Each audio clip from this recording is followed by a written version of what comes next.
Okay, here we go. In the previous unit, we studied the graphs of quadratic functions. You just finished that up.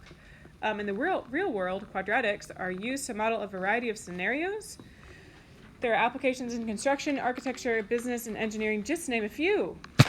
So what we're doing today is we're using a graph to determine the solutions of a quadratic. You're going to be solving both by graphing. Today is graphing, but then throughout the unit, algebraically by like solving things by hand and stuff as well. Yes? Is this our last unit of first semester? I don't know. That's a good question. We'll see. It could take us a while. Okay, you have a graph here. The x-intercepts of a function represent where it crosses the x-axis. You are looking for where the y-coordinate is 0. These x values represent the zeros of the function. So you are trying to find the y value. You want the y value to be 0, and you're trying to find where f of x is equal to 0. Okay, so here's why it's the x-intercepts. If you look at this graph, so here's that graph of that equation, x squared plus x minus 12. What is the y value here on the x-axis?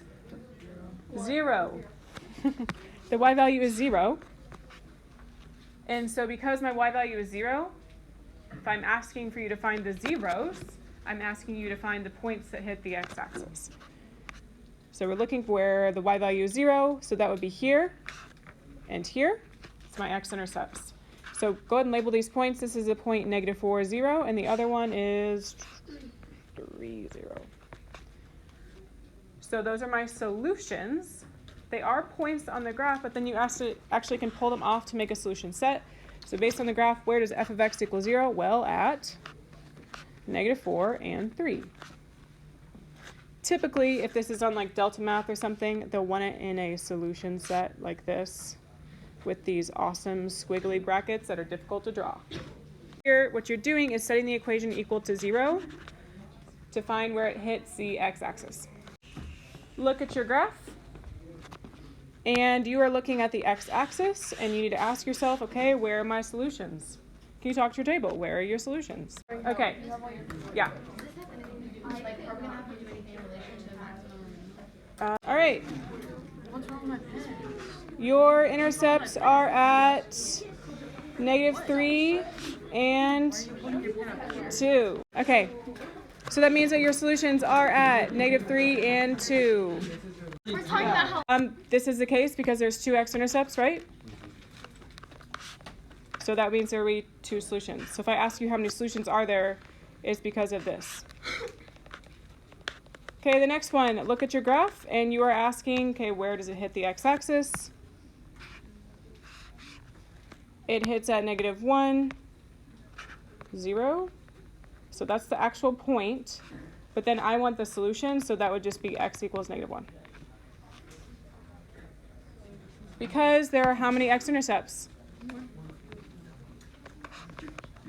Can you look at the third one? And tell me, please, what about the last one? So here is my x-axis. Where does it hit the x-axis? not at all.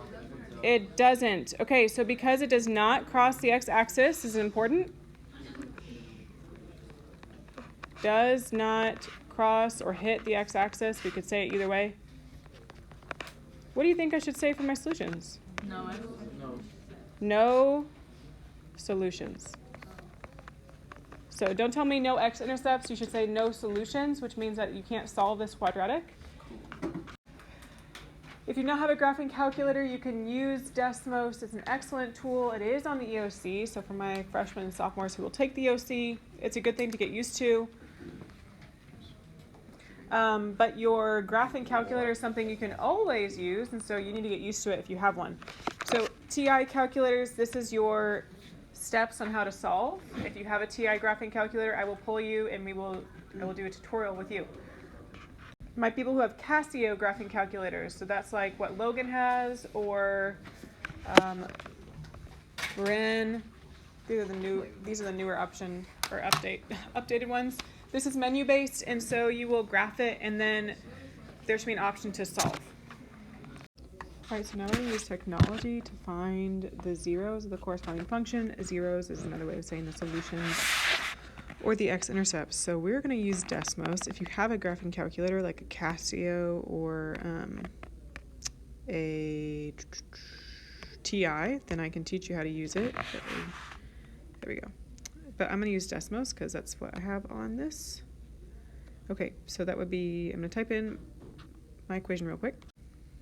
Okay, I've got it all typed in, and then you will see now, if I click on my intercepts, it tells me my two answers are at 0.184 and 1.186. So those are my two zeros or solutions because they are my x-intercepts. If you're typing it on like Delta Math or something, then you have to put these squiggly brackets. Or maybe it gives it to you. I'm not 100%. So it might want you to have squiggly brackets like this, and then 0.184, comma, 1.816. So this is not a point, it's my solution set, meaning that there's two answers here. So now I'm going to type in that second equation.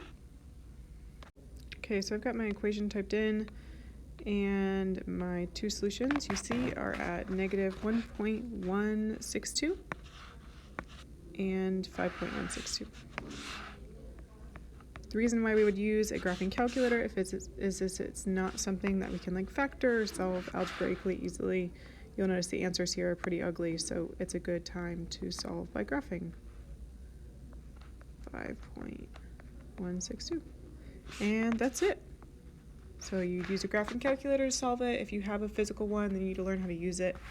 But that's how you would use Desmos.